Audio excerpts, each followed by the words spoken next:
नमस्कार, स्पोर्ट्स 9 में आप सभी का स्वागत है। मैं हूं शिवेंद्र, मेरे साथ हैं मेरे सहयोगी आयुष। और पाकिस्तान की हार पर ना जबरदस्त कोहराम मचा हुआ है। मचना भी चाहिए काफी हद तक अगर देखा जाए तो, क्योंकि जिस टीम से हारे हैं पहली बार बांग्लादेश ने हराया, और हराया भी कोई ऐसा नहीं कि छोटे मोटे अंतर से, 10 विकेट के बड़े अंतर से हराया है। लगातार बयान आ रहे हैं, लगातार पूर्व क्रिकेटर्स जो है वो खुलकर अपनी नाराजगी जाहिर कर रहे हैं। कोई भी एक इंच भी रियायत देने के मूड में नहीं है पाकिस्तान क्रिकेट टीम को, क्योंकि हर किसी को दिख रहा है कि गलतियां हुई हैं। पाकिस्तान अगर हारी है बांग्लादेश के खिलाफ तो गलतियां करके हारी है। इसी खबर पर बातचीत करेंगे, लेकिन सबसे पहले आपको बताते हैं कि इस कोहराम का क्या है इस समय का सूरत हाल। पूर्व खिलाड़ियों में ने हार पर जबरदस्त नाराजगी जताई है। टीम सिलेक्शन पर हर किसी ने सवाल उठाए हैं। कई पूर्व क्रिकेटर्स ने खुलकर आलोचना की है। आप जानते हैं आजकल सोशल मीडिया का दौर है, हर खिलाड़ी के पास अपनी राय रखने के लिए प्लेटफॉर्म है। कोई यूट्यूब पर बात कर रहा है, कोई किसी और प्लेटफॉर्म पर बात कर रहा है, लेकिन बातचीत का लब्बो-लुआब यही है। बातचीत के केंद्र में पाकिस्तान क्रिकेट टीम की वो गलतियां ही हैं जिसकी वजह से पाकिस्तान को 10 विकेट से, एक नहीं दो नहीं 10 विकेट से बांग्लादेश के खिलाफ हार का सामना करना पड़ा। चलिए शुरुआत करते हैं। सबसे पहले जो सबसे वैसे तो उंगलियां हर कोई उठा रहा है, लेकिन उसमें जो सबसे बड़ा नाम है वो नाम है रमीज राजा का। बहुत ही सीजन क्रिकेटर रहे हैं, बहुत ही अपनी टीम के कप्तान भी रहे हैं, पीसीबी के चेयरमैन भी रहे हैं, और क्रिकेट कमेंट्री के तौर पर अगर आप उनको देखें तो पूरी दुनिया में वो अपनी बात रखते हैं। इसलिए उनके बयान से शुरुआत करते हैं, जहां वो कह रहे हैं कि सबसे पहले टीम सिलेक्शन में गलती हुई, पाकिस्तान बिना स्पिनर के उतरा।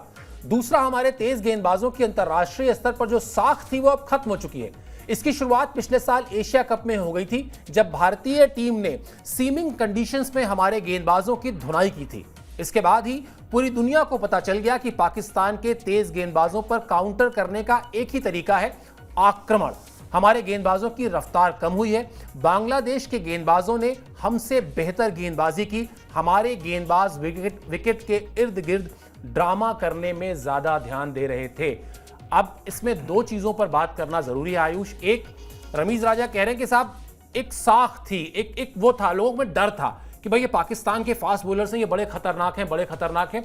लेकिन उस डर को एशिया कप में जो भारतीय बैट्समैन ने उनकी तोड़ैया की ना, अच्छे से, बड़ा प्यारा शब्द आ गया, ये छोटे शहरों में बोलते हैं तोड़ैया की। तो उसके बाद रमीज राजा का कहना है कि दुनिया की टीमों को एक फॉर्मूला मिल गया कि साहब इन गेंदबाजों को पर आपको अगर अटैक करना है तो ये काउंटर इनका यही कि आप अटैक कर दो। पहली चीज इस पर बात करेंगे। और दूसरा ये कि वो कह रहे हैं कि विकेट के इर्द गिर्द ड्रामा ज्यादा कर रहे थे गेंदबाज, गेंदबाजी कम हो रही थी। बिल्कुल सर, देखिए वही तेज गेंदबाज बांग्लादेश के भी थे, और उन्होंने किस लेंथ पे गेंदबाजी की वो समझ में आया। वो विकेटों के लिए जा रहे थे, स्टार्ट अच्छी मिली, उसके बाद विकेट आसान हो जाता। ऑब्वियसली आप पहली बैटिंग कर रहे थे, विकेट पूरी तरीके से ईजी हो गया था बल्लेबाजी के लिए, लेकिन उसके बाद भी बांग्लादेश के गेंदबाजों ने अपनी लेंथ को पकड़े रखा। और दूसरी पारी में क्या हुआ सबने देखा, किस तरीके से गेंदबाजी की। तो कहीं ना कहीं पूरी तरीके से रमीज राजा की बात सही है। और सर वो डर अब वाकई में खत्म हो चुका है। एक जमाना था, मतलब हमने भी देखा है जब सीमिंग कंडीशन में T20 वर्ल्ड कप में भी बहुत क्लोज एनकाउंटर्स हुए हैं। पाकिस्तान के बल्लेबाज तो फ्लॉप हो जाते थे, लेकिन गेंदबाज बार बार कमबैक कराते थे। फिर चाहे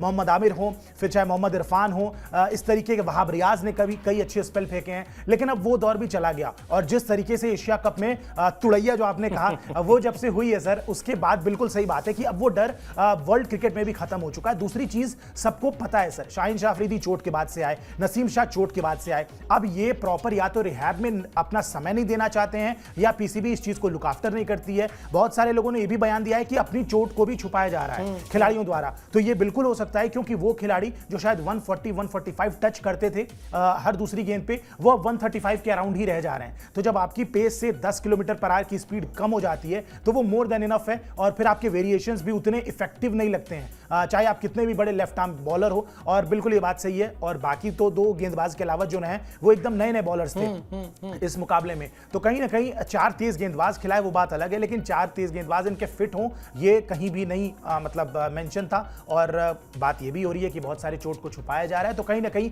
रमीज राजा के स्टेटमेंट से मैं तो सर पूरी तरीके से सहमत हूं। और मुझे लगता है कि पाकिस्तान को सोचना पड़ेगा सर अब, क्योंकि जिस तरीके की गेंदबाजी हो रही है, आपका वर्चस्व बल्लेबाजी में तो अब रहा भी नहीं है, सबको पता है, लेकिन गेंदबाजी में भी नहीं है। इस चीज की शुरुआत बिल्कुल एशिया कप से हो गई है।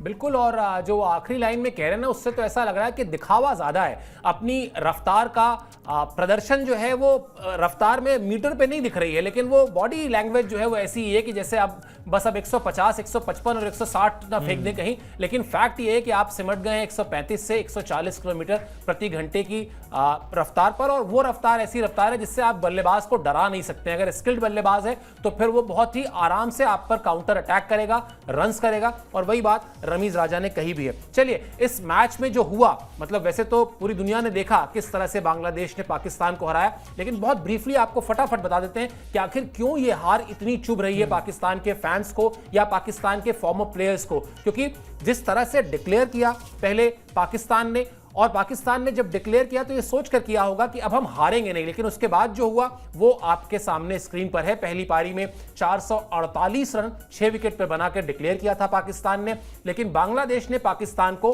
करारा जवाब दिया। बांग्लादेश ने पहली पारी में 565 रन का बड़ा स्कोर बना दिया और 565 रन जोड़ने के बाद बांग्लादेश को पहली पारी में 100 से ज्यादा रन की बढ़त मिली और यही बढ़त जो है वो पाकिस्तान की टीम पर भारी पड़ गई। अब आयुष, इसमें वैसे तो मैच के हवाले से बहुत बातचीत हो ही रही है, लेकिन ये कितना चौंकाता है। और इसको अब आप जोड़िए रमीज राजा के स्टेटमेंट से, बॉलिंग के स्टेटमेंट से, कि 250 के आसपास बांग्लादेश के आधी टीम को आप भेज देते हैं पवेलियन, यानी आपका बांग्लादेश के जो स्थापित, जो स्पेशलिस्ट बल्लेबाज हैं उनको आप भेज देते हैं, लेकिन फिर एक खिलाड़ी और उसके साथ निचले क्रम के बल्लेबाज अपने संघर्ष को दिखाते हैं। उस 400 से 450 रन का जो तनाव है उससे बाहर निकलते हैं और उल्टा आपके ऊपर तनाव लाद देते हैं 100 रन से ज्यादा का।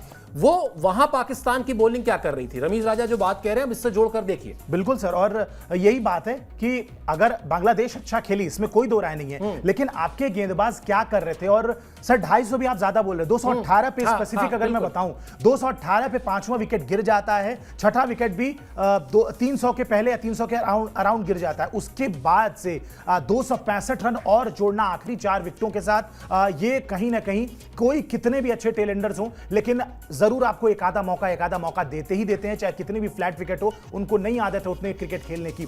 अगर आप बेहतर तरीके से एग्जीक्यूट करते, आपकी गेंदबाजी आक्रमण बेहतर रहती, अपनी लाइन लेंथ पे सही स्टिक करते तो शायद बिल्कुल। और जिस तरीके से आप लेफ्ट आर्म पेसर्स हैं आपके पास, अच्छी खासी पेस से गेंदबाजी करते हैं, 4-4 तेज गेंदबाज है, बिल्कुल इसमें कोई दो राय नहीं है रमीज राजा के स्टेटमेंट में कि विकेट के आसपास इर्द गिर्द जो ड्रामा कर रहे थे वो ज्यादा था। क्योंकि नसीम शाह भी मैच के बाद पीसीबी को कोसने लगते हैं कि भाई विकेट ऐसी थी वैसी थी, हमें इस तरीके की विकेट नहीं मिल रही है। लेकिन भाई साहब, आप टेलेंडर्स को भी अगर एक फ्लैट विकेट पे नहीं आउट कर सकते हैं तो फिर आप गेंदबाजी छोड़ दीजिए। क्योंकि सर ऐसा कहा जाता है, इतने सालों से हम क्रिकेट देख रहे हैं कि भाई टेलेंडर्स को क्या, या तो आप यॉर्कर मारिए, बाउंसर मारिए, 6 के 6 आप सही सटीक लेंथ पे बाउंसर मारिए, वो आपको एक आधा मौका जरूर देंगे। बिल्कुल। और इस तरीके के बांग्लादेश के टेलेंडरों का इतिहास भी नहीं रहा है कि वो अक्सर स्टिक कर जाते हो या लंबी, उनकी बहुत लंबी टेल हो, इस तरीके का काम भी नहीं है वहां पे। एक मुशफिकुर रहीम थे जिन्होंने टेलेंडर्स के साथ मिलकर ये सारा काम कर दिया।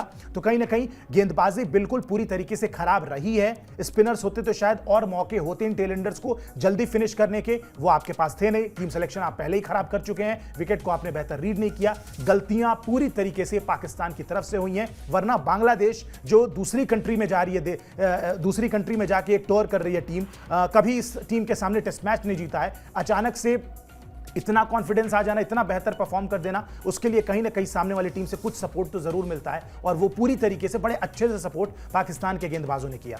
बिल्कुल। और इसीलिए आप जो बात कह रहे हैं ना, आप सोचिए, एक बल्लेबाज दोहरे शतक से चूका, एक बल्लेबाज शतक से चूका, 3 बल्लेबाजों ने हाफ सेंचुरी लगा दी। तो ये दिखाता है कि उन बल्लेबाजों से हम उनका क्रेडिट नहीं ले सकते, उन्होंने जो किया उसका क्रेडिट उन्होंने दिया जाएगा, लेकिन ये भी दिखाता है कि पाकिस्तान की गेंदबाजी कितनी ज्यादा लचर रही। कामरान अकमल जो मैच से पहले भी सवाल उठा रहे थे, उन्होंने कहा था कि जेसन गिलेस्पी को आप लेकर आए हैं, लेकिन जरा बता दीजिए कि क्या कभी ऐसा हो सकता है कि ऑस्ट्रेलिया एक टेस्ट मैच खेले और उसमें नाथन लायन ना हो, या भारतीय टीम एक टेस्ट मैच खेले और उसमें आर अश्विन या रविंद्र जडेजा ना हो। अब वो हार से एकदम तिलमिलाए हुए, क्योंकि उनको दिख रहा है कि यार ये बात सच हो गई। बिल्कुल उनकी बात सच हो गई। किया क्या, दिखाइए जरा उनका वो बयान जो उन्होंने इस हार के बाद दिया है। ये तो रिजवान ने 50 किया और स्कोर बोर्ड चलाया, वरना पारी से हारते। ये इतनी बुरी हार है कि भूली नहीं जाएगी। आप किसी का बुरा सोचेंगे तो आपके साथ भी बुरा ही होगा। आपने पिछले 5 साल में कुछ भी नहीं सीखा। आप जिम्बाब्वे से हार गए, पिछले साल एशिया कप से बाहर हो गए, अभी इतना जलील हुए हैं वर्ल्ड कप में। पाकिस्तान क्रिकेट का ग्लोबली मजाक बन गया है। बांग्लादेश के लिए मुश्किल टाइम था, उसे टेस्ट मैच बचाना था, उन्होंने बचाया भी और जीता भी। अब इनके स्टेटमेंट में भी दो बहुत इंपॉर्टेंट बातें हैं। एक, वो कह रहे हैं ग्लोबली मजाक बन गया है। भाई अगर आप वर्ल्ड चैंपियन टीम हैं, अगर आपने अपनी हिस्ट्री में वर्ल्ड कप जीता हुआ है, उसके बाद आप एक टूर्नामेंट में जिम्बाब्वे से हार जाते हैं, किसी टूर्नामेंट में आप किसी छोटी टीम से हार जाते हैं, कभी आप यूएसए से हार जाते हैं, कभी आप बांग्लादेश से टेस्ट मैच हार जाते हैं। हमने कितनी बार इस स्टूडियो में बैठ के कहा कि छोटा फॉर्मेट है तो उलटफेर हो जाते हैं, उलटफेर के चांसेस ज्यादा होते हैं।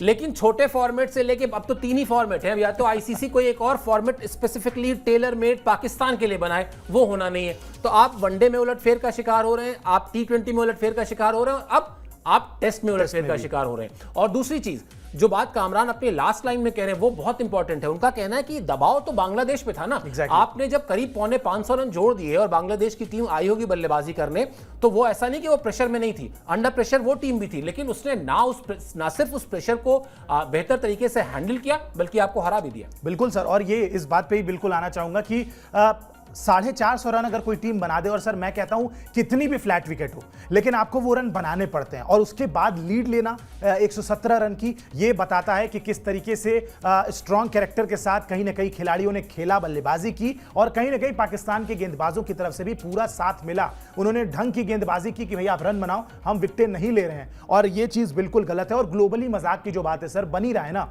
आप देखिए जिम्बाब्वे आपको 1 रन से हरा के चली जाती है। पिछले 3 साल में 4 ऐसे बड़े उलटफेर हो गए जो किसी भी टीम के साथ नहीं हुए, केवल पाकिस्तान के साथ हुआ है। 2022 T20 वर्ल्ड कप का फाइनल आपने जरूर खेला, लेकिन उस फाइनल खेलने के पहले उसी टूर्नामेंट में आप जिम्बाब्वे से 1 रन से हार जाते हैं। टारगेट भी कोई बड़ा नहीं होता है, 131 रन का टारगेट होता है, जो 131 रन के टारगेट को आप चेज नहीं कर पाते हैं, और उस टीम में सब होते हैं, शान मसूद, बाबर आजम, मोहम्मद रिजवान, सब कोई होता है। उसके बाद आप 2023 वर्ल्ड कप में अफगानिस्तान से हार जाते हैं। चलिए अफगानिस्तान ने तो उस टूर्नामेंट में और भी लोगों के साथ उलटफेर किया, लेकिन फिर भी अफगानिस्तान से आप हार जाते हैं। उसके बाद आप इस बार यूएसए से हार जाते हैं, यूएसए के बाद अब आप टेस्ट मैच में भी हारने लगे हैं। तो कहीं ना कहीं ग्लोबली मजाक बनी रहा है सर, और ग्लोबली मजाक इसलिए भी बन रहा है, घर आपका, विकेट आपकी, क्यूरेटर आपका, पिचें आपकी, लोग आपके, फ्री में पैसा, बिना टिकट के भी लोग मैच देखने का मतलब इंटरेस्ट नहीं दिखा रहे हैं आपके स्टेडियम में, सारी चीजें आपकी। उसके बाद भी फ्लैट सड़क जैसी विकेटें आपने बनाई हैं, 500-500 रन दोनों पारियों में आराम से बन जा रहे हैं, उसके बाद भी आप एकदम से 140s में ऑल आउट हो जा रहे हैं। तो ये कहीं ना कहीं दिखाता है कि आपकी टीम में दिक्कतें हैं। और कभी कभी तो सर ये भी लगता है कि इनके जो पीसीबी के अध्यक्ष साहब हैं, उन्होंने गलत नहीं कहा था कि अब इस टीम में एक सीरियस लेवल पे एक सर्जरी की जरूरत है। हाँ, लेकिन वो तो खैर चलिए सर्जरी शायद, लेकिन करेंगे किससे सर? यही सेट ऑफ प्लेयर्स हैं इनके, कहां जाएंगे? बिल्कुल बिल्कुल, मैं उसमें जो मेरी आपत्ति थी या जो लोगों की आपत्ति उस शब्द पर थी, सर्जरी, आप सर्जरी शब्द ना बोलें आप, ठीक है। आप बिल्कुल, अगर इन खिलाड़ियों की जवाबदेही है, अगर बोर्ड के प्रति नहीं है तो फिर किसके प्रति है भाई? आपके बैंक बैलेंस से लेके सब कुछ तो उस बोर्ड से ही आ रहा है ना, तो आपको वो तो ध्यान रखना ही पड़ेगा। लेकिन बड़ी बात एक और है जो भी आपने कही, दर्शक फ्री में टिकट देने पर भी नहीं आ रहे हैं सर। क्यों जाएंगे, मैं आपसे पूछता हूं? जब उनको पता है कि हमको जाके हार ही देखनी है स्टेडियम में, तो हम क्यों ही अपना समय मतलब वेस्ट करें? अगर यही देखिए, किसी भी खेल में ना आपको दर्शकों के इन्वॉल्वमेंट के लिए जीत चाहिए होती है, स्टार चाहिए होते हैं।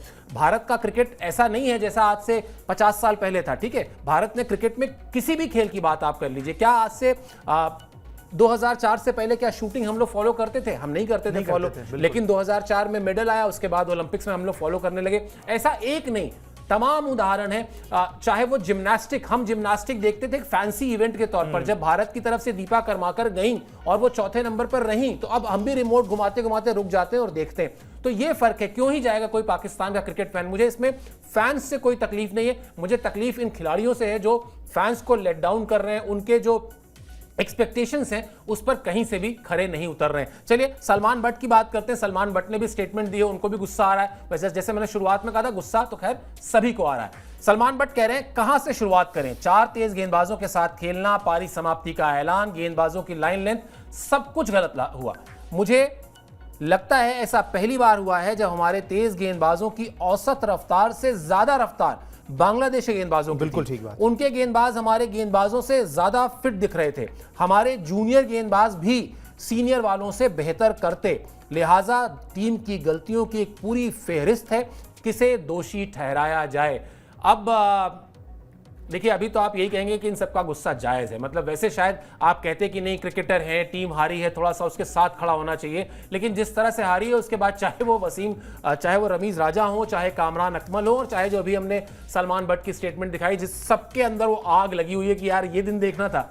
सर ये लोग तो मतलब मैच में कुछ नहीं होता है तब भी आजकल अपने YouTube चैनल पे खूब चल रहे हैं, खूब रिएक्शंस देते हैं, कुछ भी होता है। लेकिन यहाँ तो वाकई में सर जिस तरीके से मुकाबला गंवाया है टीम ने, उसके बाद ये गुस्सा बिल्कुल बनता है। और लास्ट लाइन थी कि किसको दोषी ठहराया जाए। सही बात है, आप कप्तान को दोष नहीं मर सकते हैं। आप ही ने सर हमारे एक बुलेटिन में कहा कि भाई a team is as good as a captain is as good as his team.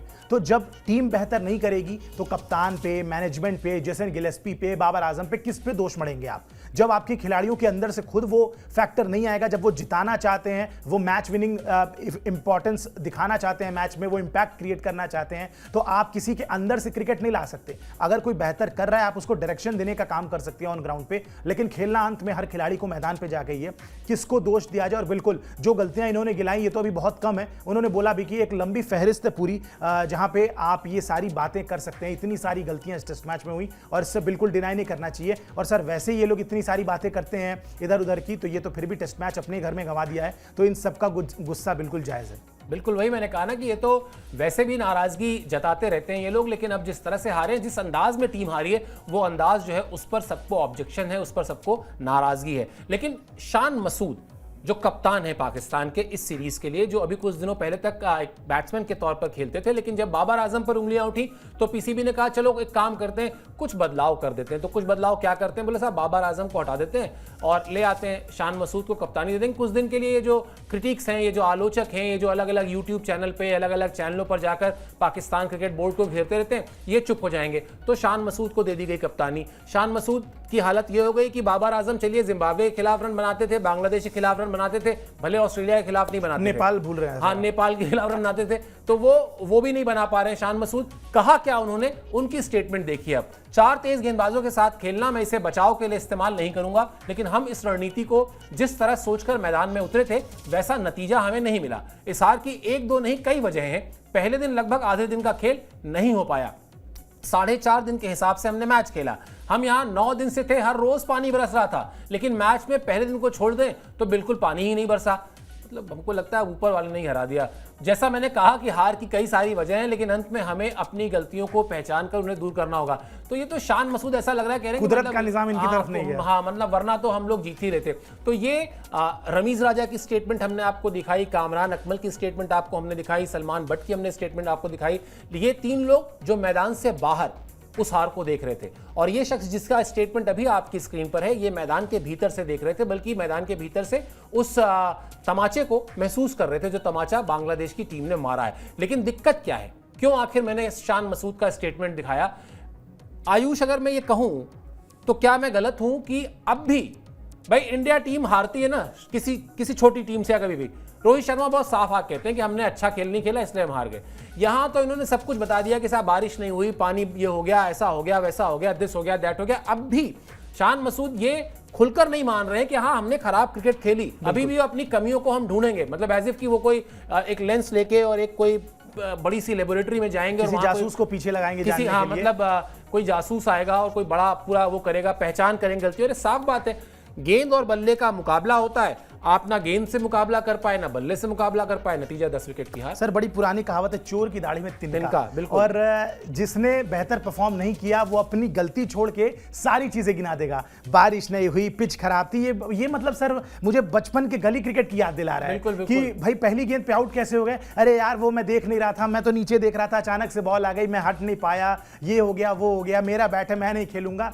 ये सारी चीजें पाकिस्तान क्रिकेट में ही देखने को मिल सकती हैं। आपने बिल्कुल सही बात कही सर, ऐसा नहीं है कि बड़ी टीमें हारती नहीं है छोटी टीमों से या उलटफेर होते नहीं है, कोई पहली बार उलटफेर नहीं हुआ है। लेकिन आप क्या करते हैं, आप एक्सेप्ट करते हैं कि हाँ ठीक है, श्रीलंका ने बेहतर खेला, बांग्लादेश ने बेहतर खेला, जिम्बाब्वे ने बेहतर खेला। हम 5 जिम्बाब्वे की सीरीज पे हम गए, भले हमारे यंगस्टर्स गए थे, लेकिन खेल तो एज इंडियन टीम हम रहे थे वहां पे। और जिम्बाब्वे ने हमें T20 सीरीज का पहला ही मुकाबला हरा दिया। लेकिन उसके बाद क्या हमारे देश में इतना दंगे भड़के कि भाई हमारे इतने एक्सपर्ट्स ने ये सारी बातें बोली कि भाई ये खराब हो रहा है, वो अच्छा नहीं कर रहा है, ये सारी चीजें इतना नहीं होता है जब आप चीज़ों को सिंपल रखते हैं। ठीक है, it was just a match, आपने अच्छा नहीं खेला और आप मुकाबला गंवा दिए, इसमें कोई बड़ी बात नहीं है। भारतीय टीम ने किस तरीके से कमबैक किया, उसके बाद अगले चारों मुकाबले जीते, 4-1 की सीरीज हो गई और उसके बाद फिर आपको पता चलता है कि बड़ी टीम क्यों होती है, क्योंकि हार को वो दिल से नहीं लगाते हैं, हार से सीख के आगे बढ़ते हैं, मूव ऑन करते हैं और अपने गेम को बेहतर करते हैं। पाकिस्तान की टीम एक्सेप्ट मतलब गलती को सुधारना बहुत दूर की बात है, गलती को एक्सेप्ट भी नहीं कर रही है, तो फिर आगे तो मूव ऑन करना तो सर बहुत दूर की बात है। और शायद यही वजह है कि पिछले 3 साल आप देखिए लगातार इनकी खराब क्रिकेट गिरती ही जा रही है, डाउनग्रेड होती जा रही है। टीम इनकी, चलिए T20 में अपने आप को ये चैंपियन मानते थे कि T20 में हम बड़े दिनों से नंबर 1 साइड हैं। कई सारे इनके एक्सपर्ट्स ने सर इस बात पर भी आपत्ति जताई है कि भाई ICC पे ब्लेम दिया है कि ये रैंकिंग सिस्टम हटाओ, क्योंकि ये बाबर आजम नंबर 1 बन के तो हैं, मतलब मैचेस ज्यादा खेल रहे हैं, रन बना रहे हैं, तो नंबर 1 रैंकिंग पे बने हुए हैं, लेकिन किस मामले में नंबर 1 है समझ में नहीं आ रहा है, क्योंकि एक मुकाबला पाकिस्तान को जिता तो रहने ही है और ICC की रैंकिंग में नंबर 1 बने हुए हैं। वहीं दूसरी तरफ आप देखिए रोहित शर्मा, विराट कोहली, ये वो खिलाड़ी हैं जो इस तरीके की छोटी टीमों के खिलाफ सीरीज से रेस्ट करा दिए जाते हैं और जब बड़े मैचेस आते हैं तो यही खिलाड़ी आपको आके मुकाबला जिता रहे हैं। रैंकिंग में भले खिलाड़ी 6वें 7वें 8वें नंबर पे हो, नंबर 1 पे बाबर आजम है और शायद इसी बात से पाकिस्तान की टीम खुश है। स्टार्टिंग में तो जब बाबर आजम ने बेहतर खेलना शुरू किया सर, तो मतलब इनको बिल्कुल सर पे चढ़ा के रखते थे कि अरे कोई दिक्कत नहीं है, हमारी टीम अच्छी हो चाहे ना हो, लेकिन Babar Azam is the best batsman in the world. लेकिन उसके बाद शाहीन शाह अफरीदी आए, ऐसा लगा कि मतलब भाई वसीम अकरम के भी तोप आ गए, कोई मैकग्रा के भी तोप आ गए, इतने बड़े बड़े गेंदबाजों से इनको कंपेयर करने लगे। 4 मैच ढंग से खेले नहीं उन्होंने और अब धीरे धीरे सारी पोल सबकी खुलती आ रही है। ना लोगों के पास फिटनेस है, ना उनके पास स्किल है। तीनों फॉर्मेट में खेलने के लिए आप नंबर 1 खुद को बेस्ट बैट्समैन बोलते हैं, 3 फॉर्मेट बाबर आजम से सही से खेलने नहीं जा रहे, टीम पे उनकी जगह पे लगातार सवाल उठ रहा है। जो खेल रहा है बेहतर उसको आप ऊपर प्रमोट नहीं कर रहे हैं। अचानक से एक सीरीज में कोई खिलाड़ी आता है, अगले सीरीज में बिल्कुल गायब हो जाता है। इतनी सारी दिक्कतें हैं सर और बेसिक लेवल की दिक्कतें हैं, लेकिन उसको वही बात है कोई एक्सेप्ट करेगा ही नहीं। और जब कोई एक्सेप्ट नहीं करेगा, ये आप गिनाते रहिए कि बारिश हो गई, ऐसा हो गया, वैसा हो गया, पिच खराब थी, हमें अच्छी विकेट नहीं मिल रही है, PCB को आप दोष दीजिए, PCB किसी और को दोष दे, वो सरकार को दोष दे, सरकार घूम फिर के फिर आपको दोष दे, यही चलता रहेगा तो क्रिकेट और गर्त में गिरती जाएगी। ऊपर उठने का तो दूर दूर तक सवाल नहीं होता सर। वैसे आज आपने ना मुझे अपने मोहल्ले के जो क्रिकेट में इस तरह वाले बहाने होते थे, कितने बहाने याद दिला दिए। मतलब उसमें 1-2 बहाने तो इतने गजब के होते थे कि जो बॉल आई है उसके लिए जो चंदा लगा है, क्योंकि चंदे से बॉल आती थी, बिल्कुल। तो मान लेते हैं कि चंदा लगा और चंदे में मैंने पैसा ज्यादा दिया है, अगर आपने हमको आउट दे दिया तो मैं गेंद लेके जा रहा हूँ, घर जा रहा हूँ और उसके बाद खेलते रहिए। हाँ खेलिए, अब जैसे खेल रहा हो खेल लीजिए। और बड़े बड़े धुरंधर ऐसे भी होते थे कि साहब पहली बॉल पे देखना छक्का मारेंगे, गेंद हवा में टंग गए, आउट हो गए। बोले यार तुम तो पहली गेंद पे छक्का मारे थे, बोले यार हवा चल गई बहुत तेज उसी समय। तो वही हाल पाकिस्तान का हो गया। वही हाल। तो इसीलिए कामरान अकमल कह रहे हैं भाई ठीक ठाक क्रिकेट खेले हैं। हाँ, बिल्कुल। वो कह रहे हैं कि पाकिस्तान का ग्लोबली मजाक बन गया क्रिकेट का। और अगर उस मजाक, अगर वर्ल्ड चैंपियन टीम होती सब उसको सलाम करते हैं। आज आप अफगानिस्तान की टीम कोई वर्ल्ड चैंपियन टीम नहीं, लेकिन जिस तरह से वो फाइट करती है, आप कहते हैं बहुत अच्छी टीम है। बांग्लादेश ने जिस तरह से अपने घर की सिचुएशंस को देखिए जो वहां चल रहा है, उससे निकलकर कैसे अटैक किया। आपको उन्होंने कहा ना कि भाई असली तो प्रेशर में बांग्लादेश की टीम थी कि 450 रन सामने स्कोर बोर्ड पर कहीं हम ना हार जाएं फॉलो ऑन की वजह से, लेकिन उस प्रेशर को से निकलना और जीतना ये किया है बांग्लादेश ने। तो मैच को खेला है, मैच को बनाया है, तब मैच को जीता है। चलिए अब आपको बताते हैं कि अभी सीरीज में क्या और दिलचस्प होने वाला है। वैसे तो हमने नहीं सोचा था, हमें लगा था कि शायद ये सीरीज चल रही होगी, एक आध खबर वबर आपको अपडेट दे देंगे, लेकिन जितना मसाला पहले ही मैच में पड़ गया कि अब इस सीरीज को फॉलो करना पड़ेगा और अच्छे से करना पड़ेगा और आपको हम सारा अपडेट देते रहेंगे। अगले मैच के बारे में बता देते हैं। 30 अगस्त से शुरू होगा दूसरा टेस्ट मैच, रावलपिंडी में ही खेला जाएगा। ये भी एक तरह की चाल ही थी और यही कामरान अकमल कह भी रहे हैं कि जब आप दूसरों के लिए करते हो तो आपको उल्टा ही होता है उसका।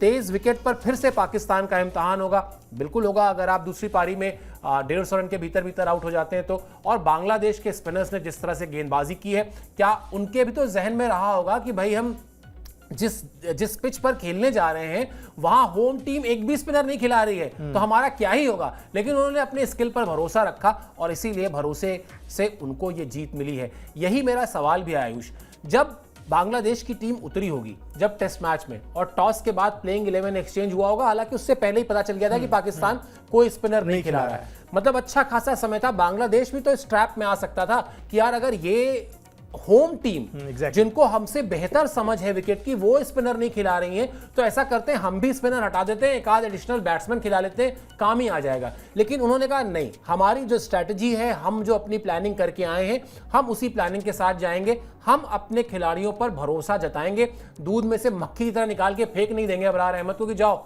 डोमेस्टिक खेलो जी। बिल्कुल। और उसी भरोसे का ये रिजल्ट है कि स्पिनर्स ने अच्छा किया, ना सिर्फ अच्छा किया बल्कि आपको जीत दिला दी। सर बिल्कुल, सारी चीज तो कॉन्फिडेंस की हो जाती है क्रिकेट में। जो इंटरनेशनल क्रिकेट खेला है टेक्निकली बहुत साउंडेड है, इसीलिए शायद उस लेवल पे पहुंचा है। और ये बड़ी बेसिक सी बात है।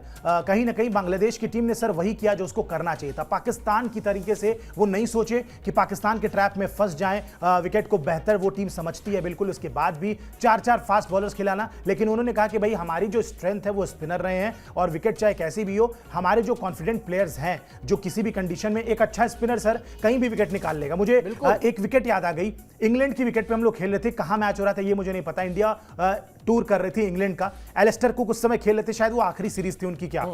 और एलिस्टर कुक पहले दिन का विकेट, जहां पे बिल्कुल स्पिन नहीं होती है इंग्लैंड की विकेट पे, आप नहीं देखते हैं। एलिस्टर कुक लेफ्ट हैंडर थे, लेकिन फिर भी विराट कोहली ने आर अश्विन को गेंद पकड़ाई थी। आर अश्विन ने ज्यादा नहीं, मुझे लगता है 2-3 ओवर किए, और तीसरे या चौथे ही ओवर में एकदम से बैट और पैड के बीच से एक सीधी गेंद आई, कहीं टर्न नहीं हुई, कुछ नहीं, एंगल के साथ सीधी गई, बैट और पैड के बीच में गैप था और डंडा उठा के चली गई। वो विकेट पहले दिन इंग्लैंड की विकेट पे, इंग्लैंड के मौसम के बीच में एक स्पिनर आता है, और वो पहले दिन एक ऐसे बैट्समैन को जो अच्छी फॉर्म में चल रहा था, एलिस्टर कुक बहुत कमाल की फॉर्म में थे उस सीरीज के पहले, उनको आउट करके चले गए। तो ये बताता है सर कि अगर एक क्वालिटी स्पिनर है या कोई भी क्वालिटी गेंदबाज है, तो वो वहां विकेट निकालना जानता है, फिर चाहे वो तेज गेंदबाजी क्यों ना हो। जसप्रीत बुमराह बार बार आपको ये चीजें करके दिखाते हैं कि कितनी भी ड्राई विकेट हो, टेस्ट मैच का वो चल रहा हो, लेकिन फिर भी अपने 5 ओवर के स्पेल में ऐसी एक्स्ट्राऑर्डिनरी बॉलिंग करेंगे कि आप उनसे बच नहीं पाते हैं। स्पिनर से भी ज्यादा खतरनाक लगने लगते हैं जब वो गेंदबाजी करने आते हैं। तो वो क्वालिटी होती है खिलाड़ियों की। आप जिस तरीके से पाकिस्तान ने गेंदबाजी की, बड़ा खराब था, और अपने गड्ढे में फंसे हैं सर, कोई नई बात तो है नहीं, पुरानी चीज है। बिल्कुल। और वैसे भी कहा भी जाता है कि ये इस गेंदबाज में विकेट टेकिंग एबिलिटी है, ये एक बकायदा टर्म है, ये इसीलिए यूज होता है। ये अभी हम स्पिनर को या फास्ट बॉलर को या मीडियम पेसर को या चाइना मैन को या दिस दैट हटा दीजिए, हम कहते हैं ना कि अरे यार ये इस बॉलर में विकेट टेकिंग एबिलिटी है, इसको विकेट लेना आता है। वो जिस गेंदबाज को विकेट लेना आता है, उसको इस बात से फर्क नहीं पड़ता कि उस विकेट पर फास्ट बॉलर्स के लिए जान है, स्पिनर्स के लिए टर्न ज्यादा है, या सीम अच्छा हो रहा है या स्विंग अच्छा हो रहा है, वो बल्लेबाज से गलती करा ही देता है। जैसा आपने अभी एलिस्टर कुक का कहा, मुझे कुंबले के इतने मैचेस इस तरह के याद हैं जहां विकेट में कुछ भी नहीं था, कुंबले सिर्फ अपने डिसिप्लिन पर विकेट लेकर आते थे कि हम 6 की 6 गेंद पर तुमको एक ही जगह खिलाएंगे, तुम कहीं ना कहीं तो गलती कर ही दोगे। तो वो स्किल आपने अपने पैर पर कुल्हाड़ी मारना, एक कहावत होती है, और दूसरी होती है कुल्हाड़ी पर पैर मार देना। तो वो कुल्हाड़ी पर पैर मारा, पाकिस्तान ने किया। बिल्कुल पाकिस्तान ने किया। वो हम लोग क्या है ना, चुटकुला चलता है कि साहब, एक तो होता है कि आप जा रहे थे गलती से और केले का छिलका पड़ा, आपका पैर पड़ा और आप फिसल गए, और दूसरा होता है कि आप जा रहे थे, आपने केले का छिलका देखा तो आपने कहा ओहो केले का छिलका पड़ा हुआ है, अब तो मुझे इस पे फिसलना ही पड़ेगा। तो पाकिस्तान क्रिकेट टीम जो है वो कुछ ऐसी स्थिति में है कि अरे केले का छिलका पड़ा हुआ है, पहले रुको इस पे फिसल के गिर लेते हैं, उसके बाद देखेंगे आगे बढ़ेंगे, फिर आगे क्या होगा। चलिए खैर, अच्छा नहीं लगता जब पाकिस्तान की टीम इस तरह से परफॉर्म करती है, क्योंकि एशियन क्रिकेट के लिए कहीं ना कहीं ये अच्छे संकेत नहीं है। लेकिन फिर अच्छा ये लगता है कि चलिए एक एशिया की टीम हार रही है तो दूसरी एशिया की टीम ही हरा रही है उसको, तो दूसरी एशियन टीम अच्छी हो रही है, चलिए इसमें भी अच्छी ही बात है ओवरऑल अगर आप देखें। और उलटफेर होते रहने चाहिए, उलटफेर होने से ये भी होता है कि थोड़ा मसाला मिल जाता है बातचीत करने के लिए। वहाँ के प्लेयर्स जिस तरह से नाराज हैं, मनोरंजन बना रहे थे। हाँ बिल्कुल, आप जाइए जरा उठा के देखिए गूगल बाबा पे, ऐसे स्टेटमेंट है कि मतलब हम लोग को बोलने में थोड़ा सा लगता है कि बोलें, लेकिन पाकिस्तान के प्लेयर्स एकदम एक्स प्लेयर्स बिंदास बोल रहे हैं, जलील कर दिया, ऐसा कर दिया, वैसा कर दिया, सब कुछ बोल दिया उन्होंने। हम खैर आपको उसमें से जो अच्छे बयान हैं, जो सॉर्टेड चीजें हैं, जो तर्क वाली बातें, वो आप तक पहुंचाते हैं, आगे भी पहुंचाते रहेंगे। इस ब्रॉडकास्ट में इतना ही। मुझे और आयुष को दीजिए इजाजत। आप हमसे जुड़े इसके लिए बहुत बहुत शुक्रिया और आभार।